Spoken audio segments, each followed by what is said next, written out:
आज के डिजिटल दौर में हमारा हर काम ऑनलाइन हो गया है। चाहे पैसों का लेन देन करना हो, कोई बिल भरना हो या किसी और सर्विस का इस्तेमाल करना हो, बस अब चुटकियों में मोबाइल से ही सारे काम हो जाते हैं।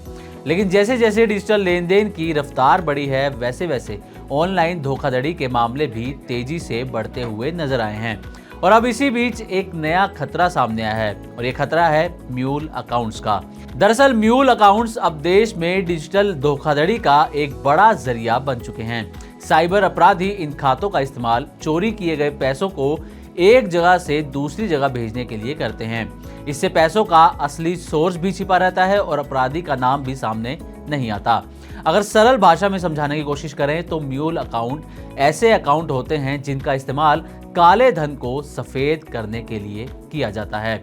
भारतीय बैंकों को अब डिपॉजिट अकाउंट में काफी ज्यादा समस्याएं झेलनी पड़ रही हैं और इसकी सबसे बड़ी वजह बन रहे हैं म्यूल अकाउंट्स। आए दिन मनी लॉन्ड्रिंग के मामले बढ़ने की वजह से बैंकों को ग्राहकों की कड़ी जांच करनी पड़ रही है। कई सीनियर बैंकर्स का तो कहना है कि पहले डिपॉजिट अकाउंट खोलना और उसमें पैसे जमा करना बिना जोखिम का काम माना जाता था, लेकिन अब ये बैंकिंग का एक बड़ा और मुश्किल काम बन चुका है। तो चलिए अब जरा डिटेल में जानते हैं कि आखिर ये म्यूल अकाउंट्स होते क्या हैं। तो जो म्यूल अकाउंट होते हैं ये एक ऐसे बैंक अकाउंट होते हैं जिसका इस्तेमाल धोखाधड़ी या गैर कानूनी तरीके से कमाए गए पैसों को इधर उधर भेजने या छुपाने के लिए किया जाता है। ऐसे खातों के जरिए स्कैमर्स पैसों का रास्ता छुपा देते हैं और इससे असली अपराध का पता लगाना मुश्किल हो जाता है। कई बार खाता धारक सब जानते हुए ऐसा करते हैं, लेकिन बहुत बार लोग अनजाने में भी अपने खाते का एक्सेस दूसरों को दे देते हैं। म्यूल अकाउंट्स बनाने के लिए धोखेबाज कई तरीके अपनाते हैं। इसके लिए वो कमजोर लोगों को निशाना बनाते हैं, वो स्टूडेंट्स या फिर जरूरतमंद लोगों को जल्दी पैसे कमाने का लालच देते हैं और उनसे कुछ दिनों के लिए उनका बैंक अकाउंट किराए पर मांगते हैं। ये लोग नकली पहचान का भी इस्तेमाल करते हैं।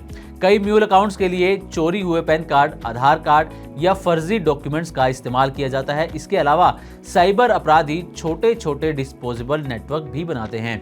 ये अकाउंट कुछ समय के लिए ही एक्टिव रहते हैं। इनमें चोरी का पैसा ट्रांसफर किया जाता है, तुरंत निकाल लिया जाता है और फिर अकाउंट को वैसे ही छोड़ दिया जाता है। लेकिन अब आरबीआई ने इस धोखाधड़ी को रोकने के लिए कड़े नियम बनाए हैं। इसमें सख्त केवाईसी नियम, खातों की निगरानी और लेन देन की रिपोर्टिंग जैसी व्यवस्थाएं शामिल हैं। RBIH यानी कि रिजर्व बैंक इनोवेशन हब ने म्यूल हंटर जैसे प्रोजेक्ट भी शुरू किए हैं। इससे बिल्कुल साफ है कि आरबीआई इस खतरे को काफी गंभीरता से ले रहा है। इस पूरे मामले पर एक्सपर्ट्स का कहना है कि म्यूल नेटवर्क ऐसे बनाए जाते हैं कि उन्हें पकड़ना बेहद मुश्किल होता है। ये अकाउंट सामने होते हुए भी छिपे रहते हैं। इसमें हजारों छोटी छोटी ट्रांजैक्शंस अलग अलग खातों से की जाती है ताकि कोई लिमिट पार ना हो और ऐसे में किसी को कोई शक भी नहीं होता। अगर कोई इंसान जाने अनजाने में म्यूल एक्टिविटी में शामिल हो जाता है तो उसे कानूनी सजा भी हो सकती है, क्योंकि सिर्फ पैसे के लालच में अपना बैंक अकाउंट किसी और को देना साइबर अपराध में मदद करने जैसा माना जाता है। एक आम सा अकाउंट भी एक इंटरनेशनल फ्रॉड का हिस्सा बन सकता है और इससे जेल भी हो सकती है। इसलिए ये बहुत जरूरी है कि हर इंसान अपने बैंक खाते की जानकारी जैसे अकाउंट नंबर, पासवर्ड, OTP या लॉगिन डिटेल्स कभी भी किसी अनजान या थर्ड पार्टी से शेयर ना करें। ऐसी नौकरी या ऑफर से सावधान रहें जिसमें आपको पैसे का लालच देकर कहा जाए कि आप अपने खाते से कोई लेन देन करें।